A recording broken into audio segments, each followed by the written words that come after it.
Hello, welcome to Flory Models Kit Review Time. Today we got Tamiya's latest release. This is the 1/24 scale Ford Mustang GT4, and I have to say, that looks a smart piece of kit. That is a beautiful looking car. Straight off the bat, I'm totally biased because I like the look of it. But anyway, as you can see, down in the box, lovely box art, just showing what you're actually going to be building. All right. Okay, a couple of options on the side. We've got it in the grey and in the white, but obviously you can pretty much do it in any style you liked as well. Okay, quick run round on the box. So your part number for this one is 354. Okay, and then again, some more information onto it. Colour callouts, as you say, really, it's using the TS4. German grey if you wanted to do it that way, and then just clear coat, gloss black, gloss white, you know, and that's about it really.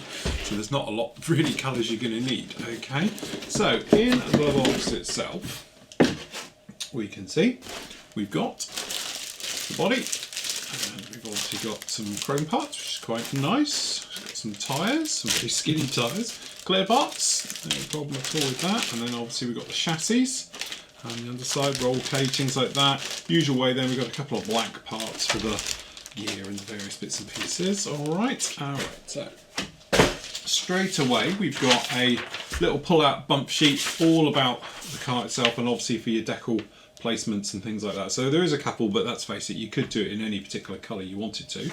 Okay, so that's that. We've also got a little bump sheet on how to model. Usual thing.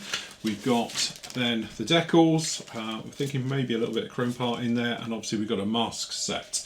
But to start with, as always, we'll have a look straight away in the instructions and see how this goes. So it is a little booklet type.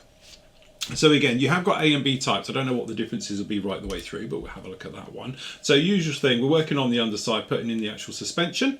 Okay, so suspension systems going in, and a couple of other brakes, anti-roll bar, things like that going down in there.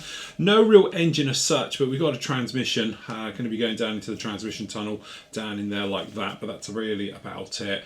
Then obviously we've got the running gear running right at the front, and then obviously onto here, and then going through, we've got the actual brake discs, some polycaps holding all of these parts on as well, so you can pull them on and off as is required.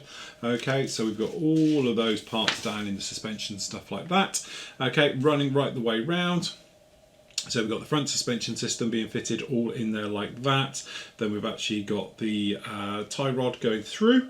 Okay, bringing both of these together, making sure you get it the right way up. That's what it's pointing out. Then we're into the actual tyres and hubs. Again, only one way those are going to go on, so you're okay. Exhaust system being fitted on there, and then obviously the wheels being fitted down in those ones. A little bit of work on the inside, so we've got the usual sort of safety equipment, fire extinguishers, things like that inside. Pedals, all the usual bits. Roll cage, we've got the seats. Okay, so we've got the actual seats being fitted down into that one, and then a little bit more of the top roll bar system going in, and then we've got the steering column and the various parts onto the dash being fitted down into there, and then obviously put on. We've got the door cards being fitted, and then using the shell system, we've got underside for the vents coming up from underneath the bottom. Again, talking about painting it, you'd probably paint that before you add any of these parts down in there, and then your colour callouts for that one. Okay.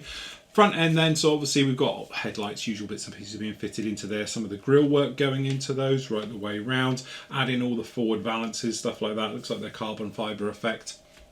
Wing mirrors, all the usual bits and pieces, and headlights being fitted down onto this one.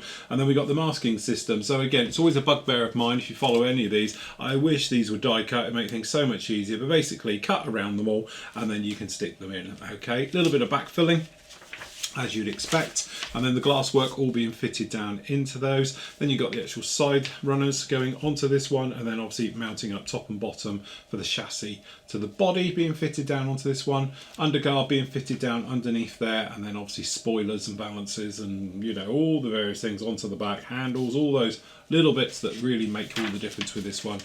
Completes your build. Okay, so nothing out of the ordinary, that's pretty much what we'd expect.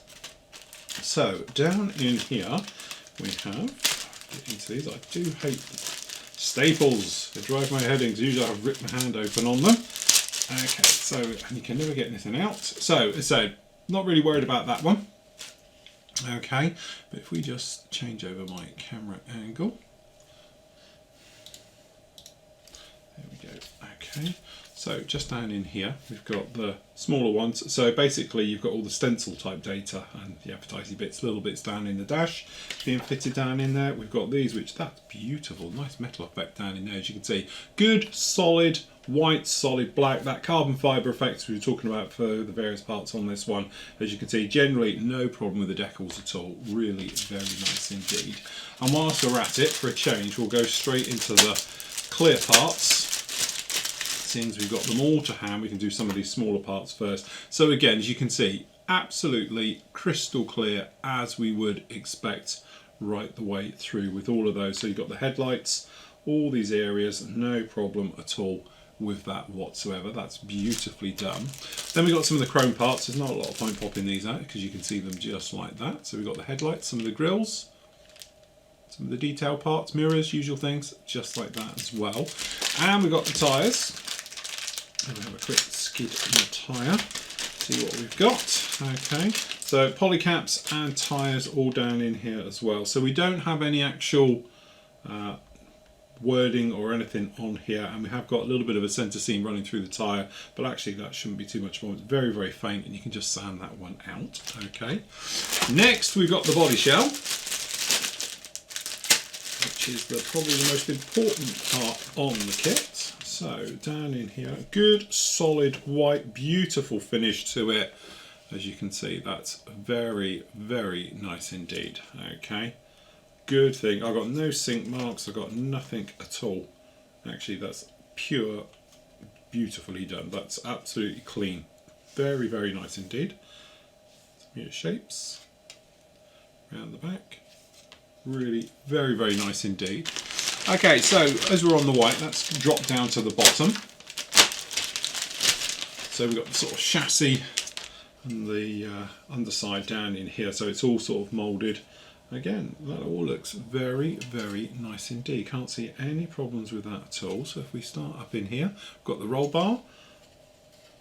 To be honest, it's I'm not going to say there's not, but I can't feel really any burring at all on the roll bars, so minimal clean up with those. Got your suspension, the pedals, the various parts down in there. Then we've got the underside, the actual body down in here. We've got the front, so that's your grille, your headlights and your various things. Looks very nice indeed. Underside of the body, as you can see down in here. And again, pretty much as you would expect down in there, and some more roll bars and various things on there. On the inside, again, you're not really going to see much running down in here, but you've got a little bit of detail just down in there, and all the other parts, very nice indeed. Okay, then if we pop into the body parts. Okay, so as we can see here, this is sprue B. Looks very, very nice indeed. If we have a look around the close-up, you can see we've got the dash, various things for splitters and whatnot on the front. We've got the underguard there, we've got the seat, all the other parts, as you might imagine, right the way through.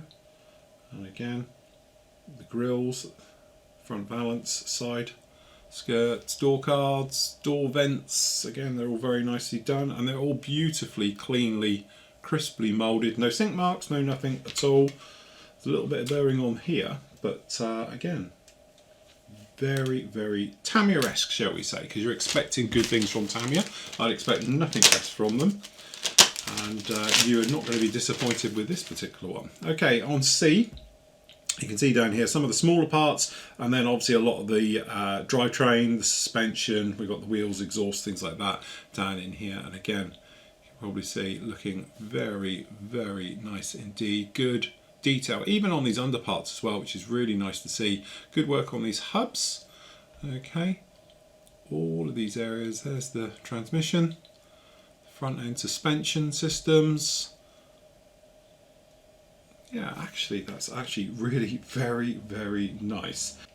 And there you go. It's really very, very hard to fault Tamiya's, their cars and their bikes, you know, because at the end of the day, you don't see flash, you don't see sink marks, you don't really have a problem even with ejector pins and things like that. They're normally really spot on, very, very good. So they are literally like poetry in motion when you look at those kits. You know they're going to go together really, really well. And it's those personal touches you can do to your kit, as in the colour scheme you're going to do it, perhaps the markings even, things like that, that are really going to stand it apart from the rest. But as far as the build goes, you're never going to have a problem with Tamiya, are you? So there we go. That's the Tamiya 1/24 scale Ford Mustang GT4.